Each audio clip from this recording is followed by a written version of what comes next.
স্বাগতম আপনাকে আমাদের এই ভূতবাংলা.com চ্যানেল থেকে। আমি আছি মোহাম্মদ ইয়াসিন আরাফাত। আপনারা যারা ভূতের ভিডিও দেখতে ভালোবাসেন তারা আমাদের এই ভূতবাংলা.com চ্যানেলে আসতে পারেন এবং চ্যানেলটা সাবস্ক্রাইব করে রাখতে পারেন। সকল প্রকার ভূতের ভিডিও পাওয়া যাবে এই ইউটিউব চ্যানেলে। ইউটিউব চ্যানেলের নাম হচ্ছে ভূতবাংলা.com।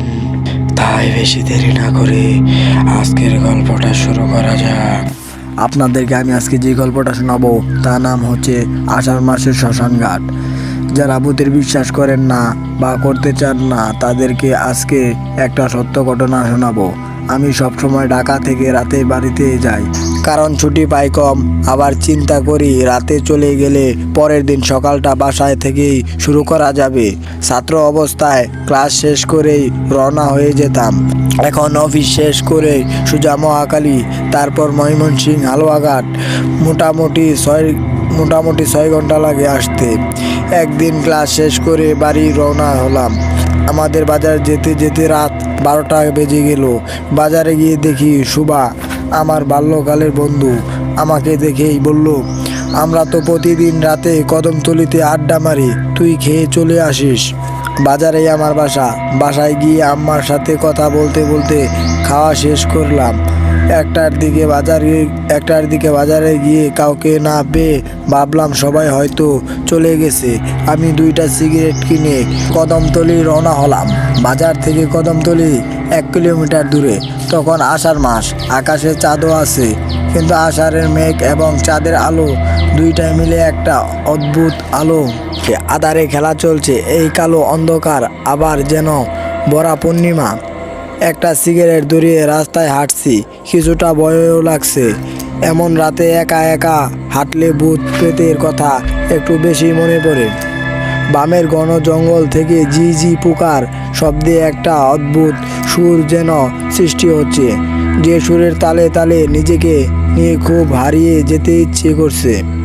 মাঝে মাঝে গভীর জঙ্গল থেকে 2-1টি কাক বড্ড বেসুরা কণ্ঠে কা কা করছে। মনে হচ্ছে কোনো মাংসশুকর রাক্ষস যেন কলিজাটা ছিঁড়ে নিয়ে যাচ্ছে। আমি কদমতলির কাছাকাছি, যে জায়গায় শ্মশান ঘাট, ঠিক সে জায়গায় চলে আসলাম। এইখান থেকে আমাদের যে জায়গায় বসে আড্ডা দেওয়ার কথা সেই জায়গাটা স্পষ্ট দেখা যায়। আমি কাউকে দেখতে পেলাম না। মনের ভিতর একটা ভয় জেগে উঠল। এই কারণে গভীর জঙ্গলের পাশ দিয়ে পিছনেও যেতে ইচ্ছে করছে না, কারণ এই জায়গাটার বাম দিকে কংস নদী আর ডান দিকে খোলা মাঠ, যার ধরন গা শিরশির করা। অন্ধকারে ভাবটা এইখানে নেই। আমি সোজা কদমতলিতে গিয়ে একটা সিগারেট ধরিয়ে নদীর ঢেউ দেখছি। ভয়টা কাটানোর জন্য একটু জোর করেই যেন অন্যমনস্ক হয়ে যেতে চাইলাম। মাঝে মাঝে কয়েকটা কলা গাছ নদী দিয়ে বয়ে যাচ্ছে। দূর থেকে মনে হচ্ছে কোনো লাশ ভেসে যাচ্ছে, মৃত প্রাণীর গন্ধে বমি হওয়ার অবস্থা। হঠাৎ একটি কান্নার শব্দ শুনতে পেলাম। কিছুটা ভয় পেয়ে গেলাম। আমার কাছ থেকে হাত 20 দূরে ঠিক আমার বাম দিকে তাকিয়ে দেখি একটি ঘুমটা দেওয়া মহিলা বসে আছে, আর ওইখান থেকেই কান্নার আওয়াজ আসছে। ভয়ে আমার আত্মা চলে যাওয়ার জোগাড়। শরীর দিয়ে ঘাম পানির মতো বের হচ্ছে, যেন আমি কোনো ঝর্ণার নিচে দাঁড়িয়ে আছি। ডাকবো ভেবে না ডেকে সোজা বাসার দিকে রওনা হলাম। বাসার গিয়ে হাত মুখ ধুয়ে শুয়ে পড়লাম। পরের দিন সকালে আম্মাকে সব ঘটনা খুলে বললাম। আম্মা বলল, সুভাষ তোর ময়মনসিংহে গিয়েছিল 3 দিন আগে, সে তো আসবে আরও পরে। আমি তো অবাক।